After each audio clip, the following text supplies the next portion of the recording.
Sandra, let's bring in Robert O'Brien, former Trump National Security Advisor and former U.S. Representative to the UN General Assembly. Robert, great to spend time with you. Hope all things are well with you. We heard from Vladimir Putin earlier today, who said that the risk of a nuclear war is rising, though he insisted that Russia's arsenal is purely a defensive deterrent. Sounds to me like Russia is responding to Ukraine attacking deep inside its territory. Well, Russia's attacked Ukraine deep inside Ukraine's territory, so it's if it's good for the goose, it's good for the gander. But what we need to make sure is that the U.S. doesn't get involved in a shooting war with Russia. And I think the administration's doing a good job on that front. And we can't submit to nuclear blackmail. We can't let Russia or China or Iran, when they get their nuclear weapons, which will happen soon if we don't take action, we can't let them dictate to us what our foreign policy will be because they have nukes. That's the whole reason we have a nuclear arsenal, is to deter those countries. So peace through strength works. We need to modernize our nuclear forces, and that'll keep us safe. But I wouldn't read too much into what Putin's saying. I think he's rattling the nuclear sabers to try and get some sort of advantage against Ukraine, but not too much for us to worry about at this point, I don't think. At the same time that Vladimir Putin is rattling sabers, Xi Jinping is strengthening his country's ties with Saudi Arabia. He touched down in Riyadh to great fanfare there today. China now counts as Saudi Arabia's biggest trading partner. What's the risk to the United States of Xi Jinping cozying up to the Saudi leadership? Well, this is opportunistic. This summit was scheduled some time ago, so it's not a recent development. This was, I think, scheduled 2 years ago. The reason Saudi trades so much with China is because China buys a lot of Saudi oil. 72% of China's oil is imported. A lot of that comes from Saudi Arabia. We had energy independence. We hopefully will get it back soon, and so we don't have to buy as much Saudi oil. And the Chinese are being opportunistic, but the fundamentals of the relationship between the U.S. and Saudi Arabia are very strong.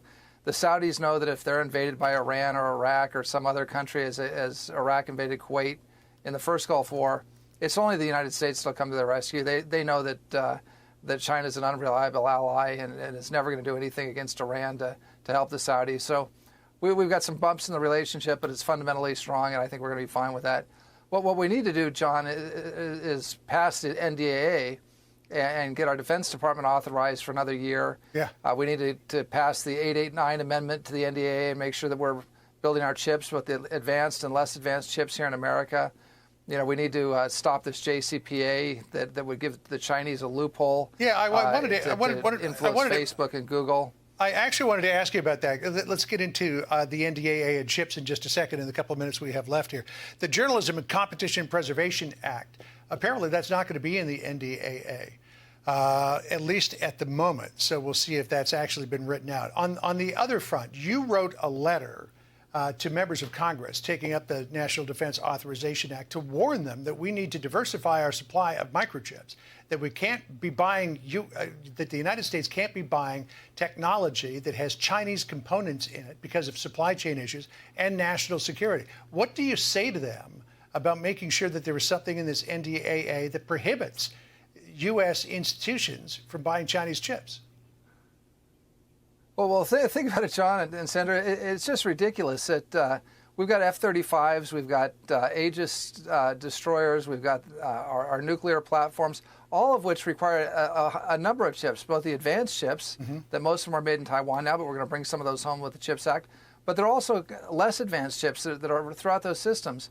The Chinese can implant, as retired Admiral Montgomery said recently, they can implant malware in every one of those chips. Sure. And we shouldn't be buying the chips for our military from China. I mean, it's absurd. We've got to stop it. But it goes beyond the military, John.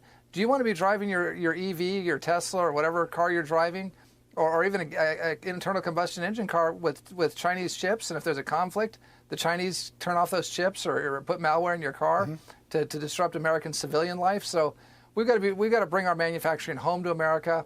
That includes the advanced chips that are covered by the CHIPS Act, but it also includes the less advanced chips that are covered by Section 889. So we learned from COVID the supply chain is very fragile.